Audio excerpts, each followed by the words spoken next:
Welcome to Star Bios, the podcast where we delve into the fascinating lives of Hollywood's most iconic figures. I'm your host, Casey Gold, and today we're shining the spotlight on a true legend of the silver screen. Yakima Canutt, the man who would become one of the most influential stuntmen and directors in cinematic history.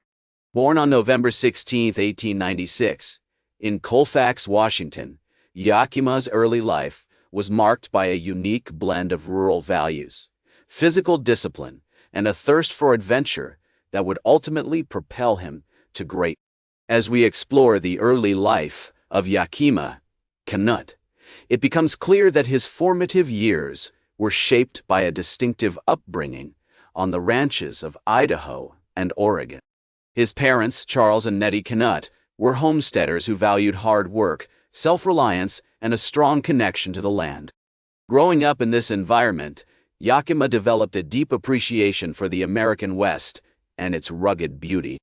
The rolling hills, vast open spaces, and majestic mountains of his childhood would later influence his work as a stuntman and director, imbuing his films with a sense of authenticity and grandeur. Yakima's childhood was also marked by a strong emphasis on physical discipline and athleticism. His father, Charles, was a skilled horseman and rancher who taught Yakima the fundamentals of horsemanship, roping, and rodeo riding from a young age.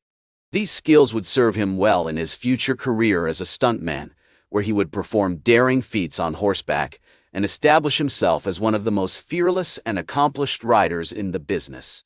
As Yakima entered his teenage years, he became increasingly involved in the world of rodeos, competing in local events throughout the Pacific Northwest. In 1912, at the age of 16, he won his first major rodeo competition, taking home the top prize in the steer wrestling event at the Pendleton Roundup in Oregon. This victory marked a turning point in Yakima's life, as it brought him to the attention of prominent rodeo promoters, including the legendary Tex Austin. The years that followed were marked by hard work, determination, and a growing passion for the entertainment industry. In 1914, Yakima began performing in rodeos and Wild West shows, eventually catching the attention of Tex Austin, who would become a mentor and friend to the young cowboy. This chance encounter would set Canutt on a path that would take him from the dusty rodeo arenas of the American West to the bright lights of Hollywood. As we delve deeper into Yakima's early life, it becomes clear that his experiences were shaped by the historical context of his time. The early 20th century was an era of great change and transformation in America, with the rise of industrialization, urbanization, and mass entertainment. The rodeo circuit, which had once been a regional phenomenon, was now gaining popularity across the country, thanks in part to the efforts of promoters like Tex Austin. Yakima's early successes on the rodeo circuit were also influenced by his family background and personal relationships. His parents, Charles and Nettie, provided a stable and supportive home environment that allowed him to pursue his passions and develop his skills. His friendship with Tex Austin, meanwhile, introduced him to new opportunities and experiences that would help shape his future career. These qualities, combined with his natural charisma and talent, would ultimately propel him to greatness in the world of entertainment. From his childhood on the ranches of Idaho and Oregon to his early successes on the rodeo circuit, Yakima's journey was marked by a series of events and experiences that foreshadowed his later significance as a stuntman, director, and icon of American cinema. In the early 1920s, Yakima Canutt made his move to Los Angeles, drawn by the burgeoning film industry's insatiable demand for skilled horsemen and stunt performers. His entry into Hollywood was facilitated by his existing reputation as a fearless and accomplished rodeo rider, which quickly earned him roles in various silent films. One of his earliest notable appearances was in the 1922 film The Girl Who Ran Wild, where he not only performed stunts, but also had a minor acting role, showcasing his versatility.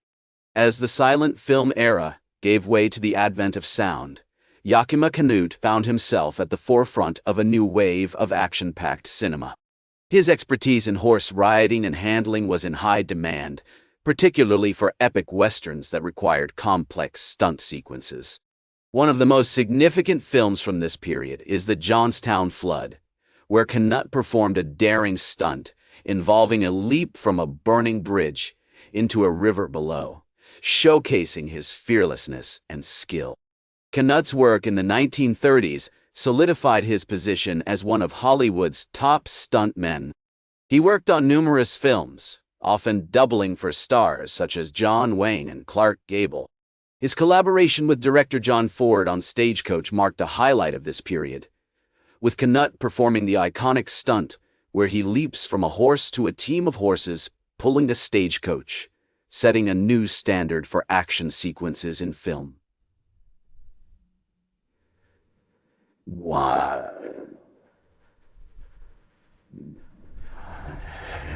Beyond his work as a stuntman, Yakima Canutt was also making a name for himself as a director. His first directing credit came with The Devil's Saddle Legion, a western that showcased his ability to balance action and storytelling. This marked the beginning of a successful directing career, with Canutt going on to helm numerous films across several genres, though westerns remained his specialty. Canutt's impact on film was not limited to his own performances or directorial efforts. He played a significant role in developing safety protocols for stunt work, recognizing the need for professionalism and caution in an inherently dangerous profession. This commitment to safety, combined with his innovative approach to action sequences, influenced generations of stunt performers and directors. Throughout the 1940s and into the 1950s, Yakima Canutt continued to work in film, both as a stuntman and director. His contributions to cinema were recognized with an honorary Academy Award in 1967 for his outstanding contributions to the art of motion pictures. This acknowledgement was a testament to his enduring influence on the film industry, from the pioneering stunts that raised the bar for action sequences to his directing work that helped define the Western genre. From performing daring stunts to directing iconic films, Canutt left an indelible mark on American cinema. His legacy extends beyond the films he worked on, influencing how action sequences are choreographed and performed today. In the 1950s, Yakima Canutt remained a prominent figure in Hollywood, both as a stuntman and director. He continued to push the boundaries of what was possible on screen, with his work on films like The Iron Sheriff, showcasing his ability to blend action and drama seamlessly. His directing career flourished, with notable works including Oklahoma Territory, which demonstrated his mastery over the Western genre. One of Canutt's most enduring contributions during this period was his work on the classic television series Death Valley Days, where he not only directed episodes but also performed stunts. This show allowed him to reach a wider audience and further solidify his status as a household name, synonymous with quality action sequences and storytelling. The 1960s saw Yakima Canutt receive recognition for his lifelong contributions to film. In 1967, he was awarded an honorary Academy Award for his outstanding contributions to the art of motion pictures. This prestigious award was a testament to his dedication, innovation, and enduring influence on the film industry. Beyond his professional accomplishments, Canutt's personal life during this period was marked by reflection and a deepening connection with his family. His marriage to actress Elaine Riley in 1931 had brought him stability and happiness, and together they had 2 children. Despite the demands of his career, Canutt was known for his strong family values and made every effort to balance his personal and professional life. As Yakima Canutt approached the twilight of his career, he began to slow down, but his influence on the film industry only grew. Younger generations of stunt performers and directors looked up to him as a pioneer and a legend, seeking advice and inspiration from his vast experience.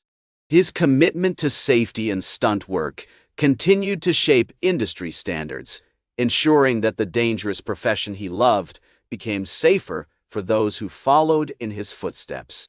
Yakima Canutt passed away on May 24, 1986, leaving behind a legacy that continues to inspire filmmakers and audiences alike. His impact on cinema is immeasurable, from the development of action sequences to the advancement of safety protocols in stunt work. What? As John Wayne once said, Yakima Canutt was the most courageous man I've ever met, a testament to the fearless spirit and professionalism that defined his career. In reflecting on Yakima Canutt's life, it becomes clear that his enduring legacy extends far beyond the films he worked on.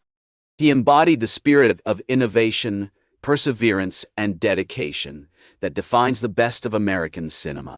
His influence can be seen in every well-crafted action sequence, every safely executed stunt, and every director who strives to push the boundaries of what is possible on screen.